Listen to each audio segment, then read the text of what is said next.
Today I'm in South Wales visiting a client's property that they recently completed on. It's a really nice size 3-bedroom terraced property which they bought for £86,000. And at the end, after the refurb, this property could potentially be worth in the region of £170,000 to £190,000. Let's take a look around. So the first question you might have is, why did our clients get this property for such a cheap price in comparison to the potential end value? And there's going to be a couple of reasons behind that we're going to go over. One of the main ones being there is a big refurb that needs to happen at this property for it to get to that end value. And the other reason is to do with the timescales of buying it, which was quite quick, wasn't it? Yeah, so this one was bought on a 4-week completion. That was the terms brought to the buyer on the basis that it was agreed at such a cheap price, basically. So we were able to secure it. The people wanted a quick sale, and that's what we were able to deliver for the seller. And the client obviously gets a very cheap house. Yeah, which is absolutely something we offer to clients as well. Obviously, most transactions are kind of like your typical window, aren't they? Where you've got more time for the surveyor to come out to do the searches and perhaps like a 3-month window to buy. Yeah, right? That's right. Whereas on some transactions like this, if the opportunity's there, then we'll offer it to people to go, look, this one's at auction, all of the information, the legal pack is there and up front. Do you want to push forward on it? So that's one of the main reasons behind the price. Now, the other one, as I mentioned, is the refurb, which we're going to walk around and take a look at now.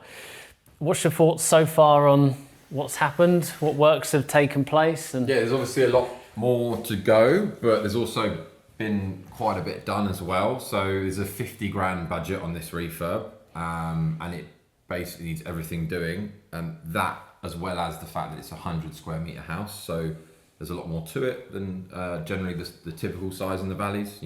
Average size is probably 75 to 80 square metres. So this is a big house.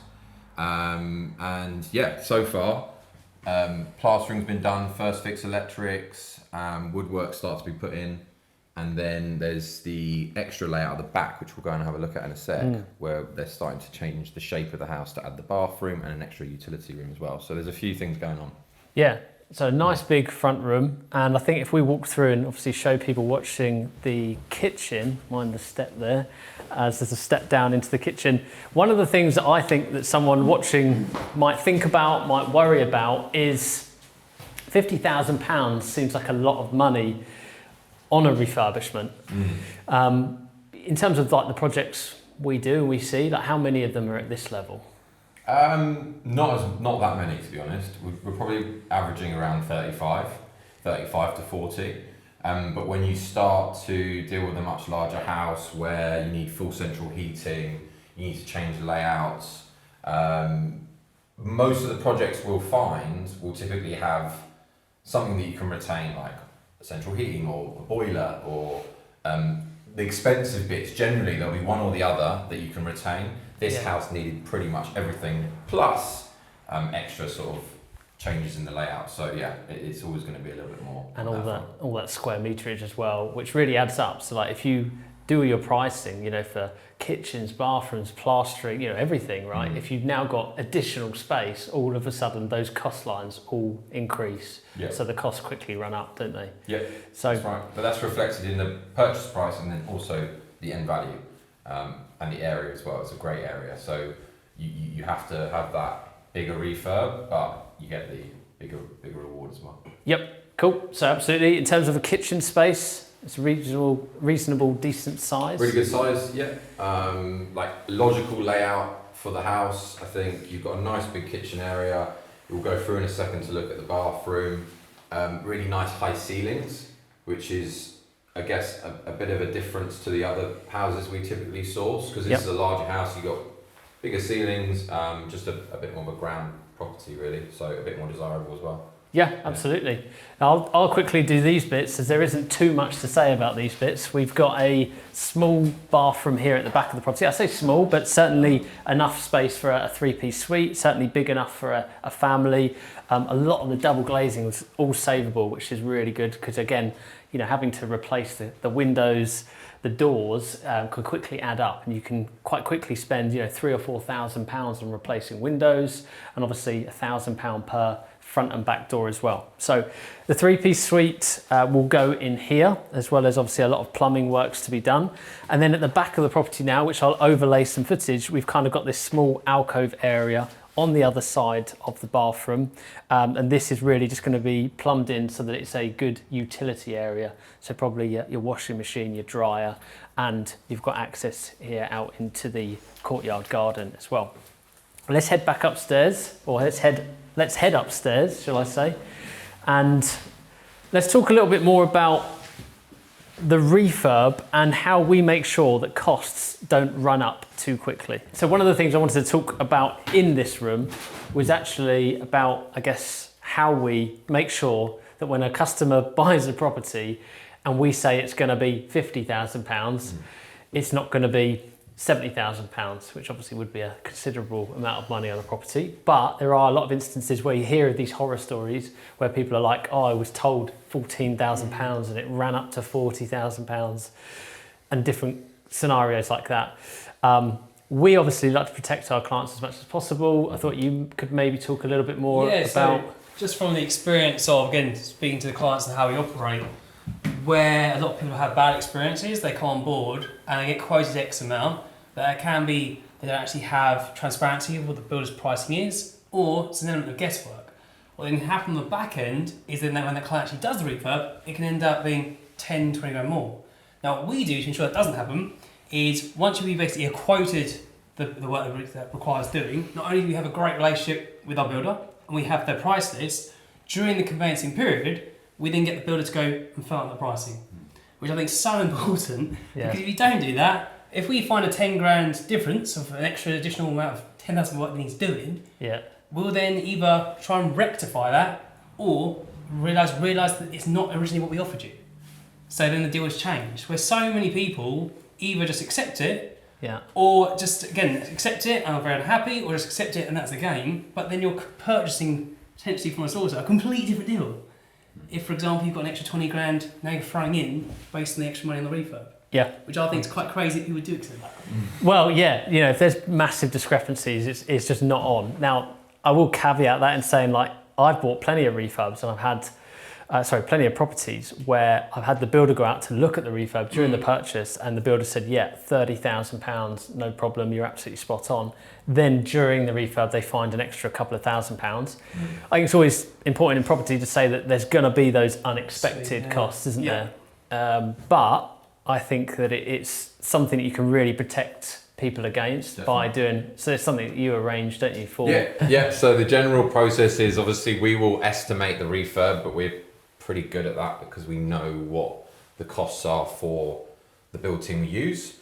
Once we've got that estimate, during the conveyancing process, we'll have the survey done and we'll have the builder go round, and then we review both side by side to make sure that the surveyor hasn't seen anything the builders haven't, or that we haven't, and that essentially we are doing as much as possible to make sure we've covered absolutely everything there is. As you said, there's now and again there's the odd thing that pops up which is going to be unexpected, but generally that's the way you minimise the risk as much as possible. Agree. So I think that's a really, really good point, and I think this can be used for anyone investing in any area that's watching this, whether it's Wales or another area of the UK.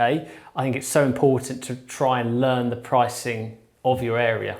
And you can do that in many different shapes or forms by, talking to builders on the phone, getting them out to a project and getting 1 or 2 quotes off of them. But you will quickly learn that builders will get annoyed if you try and get them out to every single project. So the best way we've always found is learn the pricing.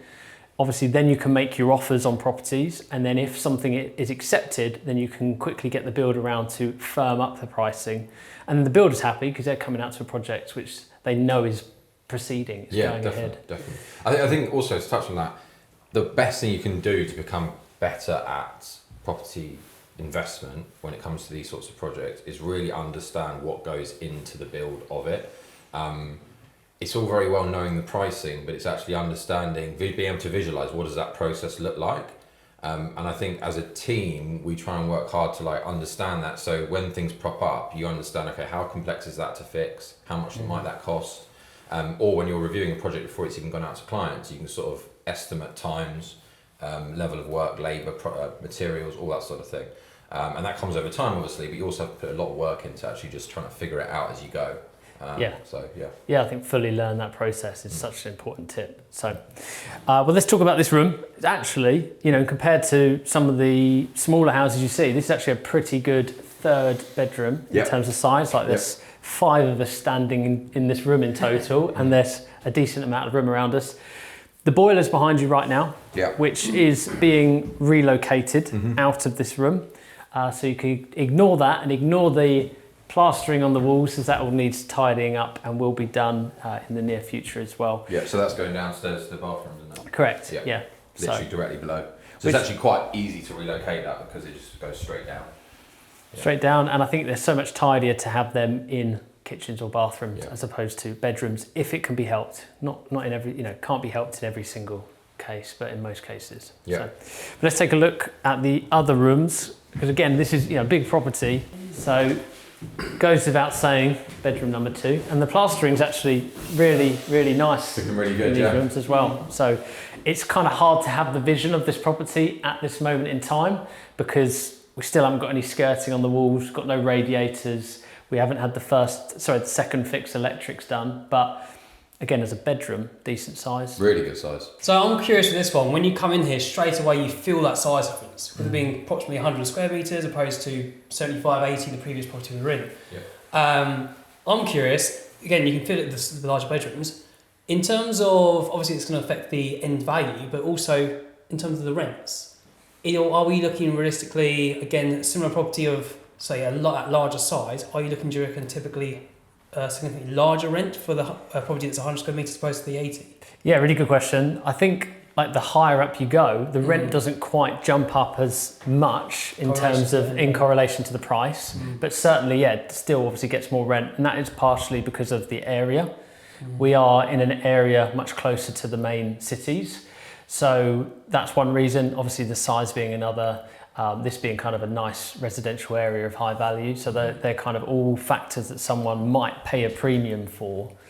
So I just feel, as a tenant's point of view, living in this one, you just seem significant. You really feel the value for this area in comparison to the previous one, just based on the size alone. You really that extra 20 square meters doesn't sound a lot, but it's very noticeable. Yeah, it will definitely have it will definitely have an impact on the rent. Like you'll definitely get more. It won't necessarily, as you said, be relative to size as much, but you'll also, going back to our longevity point previously, the tenant, if they're more comfortable in the house, and this is a big house that they're comfortable with, the family can grow here, they're more likely to stay, less turnover in tenants, happy tenants means passive income. 100%, I like that, it's a good phrase. coin that phrase. Main bedroom, front bedroom. Again, I think actually if you're living here, you could choose, obviously this is the largest bedroom, but this is the room that fronts the road, versus you could choose that other room. If it was, as it's at the back, it might be slightly quieter. A question that clients had on this one was, should they split this room, as it's a decent sized room? As you've got 2 windows, which is a clear sign that you could split a room quite easily.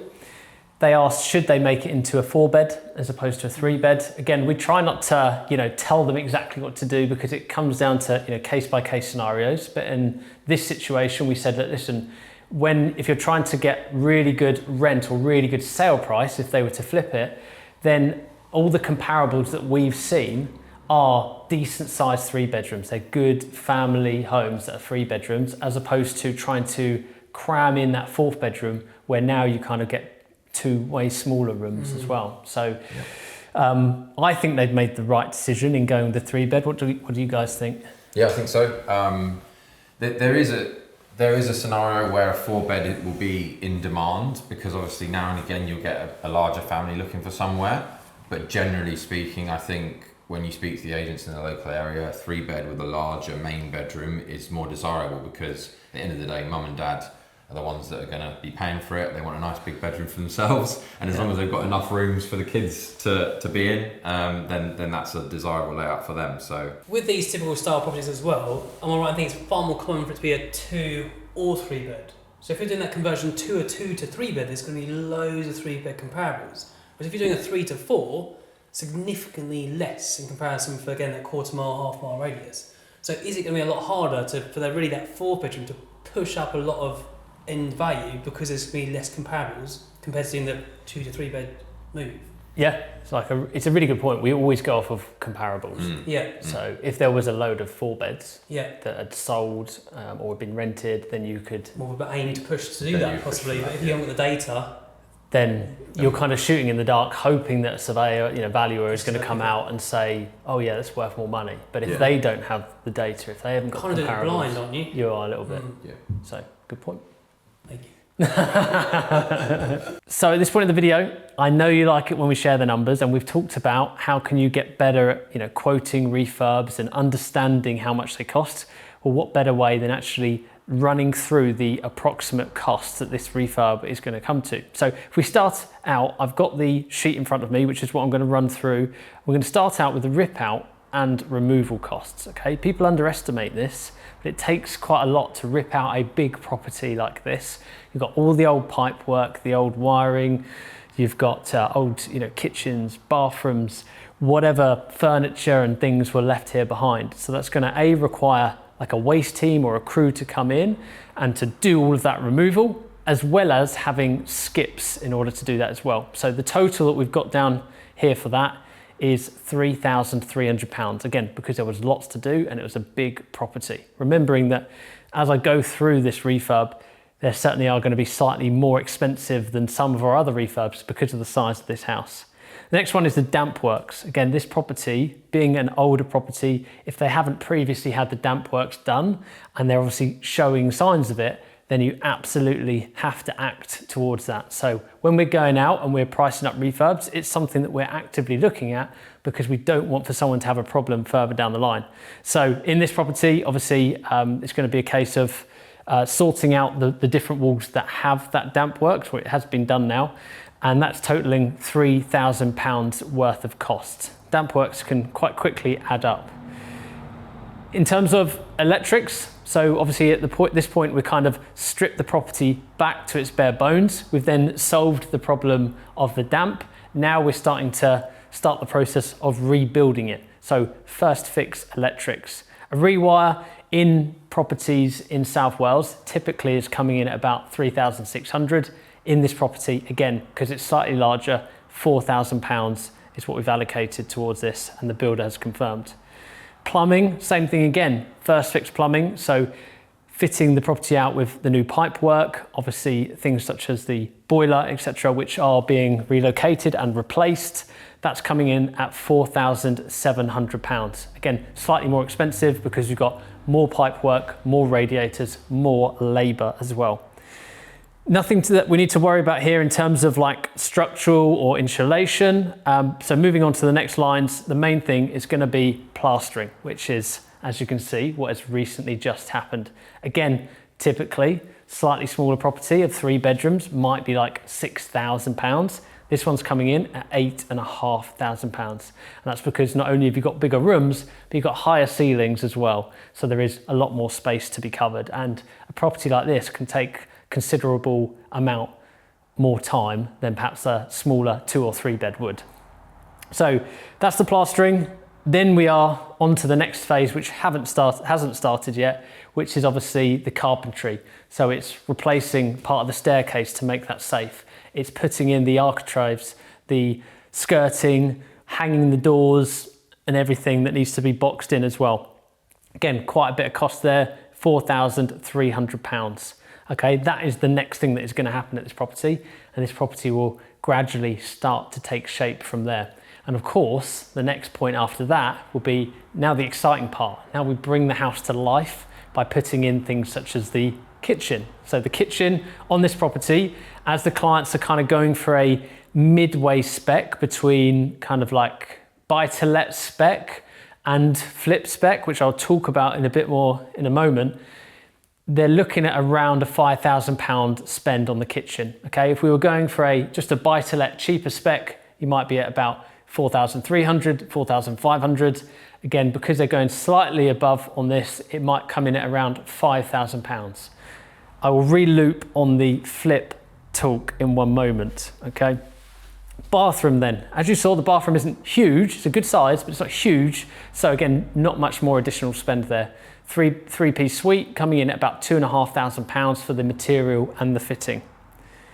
Scrolling down my sheet here, we're working our way through this and we're doing it in good time. So tiling will be the next thing, all right? And here we've got tiling coming in at £1,800. That's the kitchen and the bathroom. Painting and decorating, £2,700, which is going to be done. And then flooring, okay? So the flooring is obviously going to absolutely bring it to life. It's going to be one of the final things that is done at this property. And that's going to be £2,700 as well. It's going to be, for the majority, carpets, and then obviously kitchen and bathroom in a buy-to-let, you'd always look at doing, say, vinyl. And if you were going for that kind of flip spec, then you might look at doing tiled floors, or you might do some laminate, you might do some LVT, you might just go that slightly higher grade and higher spec. So that leaves us with a few final things. At this property, there was a few roof repairs which needed to be sorted in order for, well, the place to not leak, basically. That's coming in at £1,000 that we budgeted for that. The windows and doors, as I've already said, are in good nick here. They are absolutely savable. There are some which are blown, where you could replace the panes, but there is a decent amount of spend that could be saved on a property like this by keeping these windows and just giving them a really good clean. With that said, you're doing everything else at this house, and if these clients were to decide to sell, then certainly for a flip, you might want to include all new windows and doors. In that scenario, this would come in at £4,900. Last piece, okay? The garden, again, decent size, needs cutting back, needs tidying up, and that's coming in at £1,000. With all of that spend put together, like I mentioned, the total at this property is £50,000, and it's absolutely worth it if it means that the purchase price can go from £86,000 all the way up to 170, 180 or 190, which in an area like this has been achievable in other very similar sized properties. Well, that's it for this video. I hope you've enjoyed it. I hope you've enjoyed the refurb breakdown and found that useful. As always, if you want to work with us in any shape or form, then obviously we are Property X with the Property X team, and we can help you when it comes to property mentorship as well as property sourcing. Okay, we can help find you great deals. We can introduce you to good solicitors, brokers and builders and help you all the way through that process. So if you are interested in learning more, then just simply book a call in with us. I'll put the link in the description. Other than that, I hope you enjoyed the video and I'll see you next week.